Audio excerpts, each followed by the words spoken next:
Responsibilities. Percy was spending the night at the shed at the big station before returning to his work on Thomas's branch line next day. "Well, well, little Percy," said Gordon grandly. "It's nice to have you with us for a change. You and Thomas and Toby are running that branch line of yours efficiently, I suppose." "I think so, Gordon," replied Percy, though he wasn't quite sure what efficiently meant. "That's right," rumbled the big engine. "No late trains or angry passengers. An efficient railway is a great responsibility, as I, of course, know only too well. What would Sir Topham Hatt do without me to keep things running smoothly? I simply can't imagine." "Henry and James do their best," Gordon went on, "but someone has to keep a responsible eye on things." "It must be splendid to race along with a train of heavy coaches," sighed Percy enviously. "When you were ill that time, it took Thomas Duck and me to move them, and even the three of us couldn't go very fast." "Never mind," said Gordon. "You kept things running, that's what matters. It's a knack, I suppose. My big wheels help, but there's more to it than that, of course."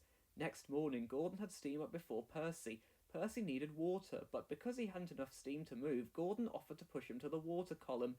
"Thank you, Gordon," said Percy greatly. "That would be very kind." "Not at all," replied Gordon grandly. "It all helps the smooth running of the railway. Responsibilities, my dear Percy, responsibilities."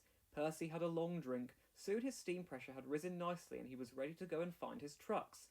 Gordon, meanwhile, had not returned to the shed. He dozed in the sunshine until it was his turn to take water. Percy moved away. Gordon tried to follow him, but found that he couldn't. "Come on, Gordon," said his driver. "We haven't got all day. Your train is due out in an hour." "I can't move," Gordon groaned furiously. "I've got cramp. I can't move my pistons." Percy's driver came to see what was the matter. "Jammed valves, I reckon," said Gordon's driver, and while the fireman went to find an inspector, Percy gently buffered up to Gordon's front. Puffing hard, he managed to push Gordon back into the shed and then quietly went away to fetch his trucks. He didn't say anything. Somehow it didn't seem tactful. Later, when Percy met Thomas at the junction, he told him what had happened. "Poor old Gordon," chuckled Thomas, "but there, that's what it is to have responsibilities." And the two of them puffed off to run the branch on as efficiently as they knew how.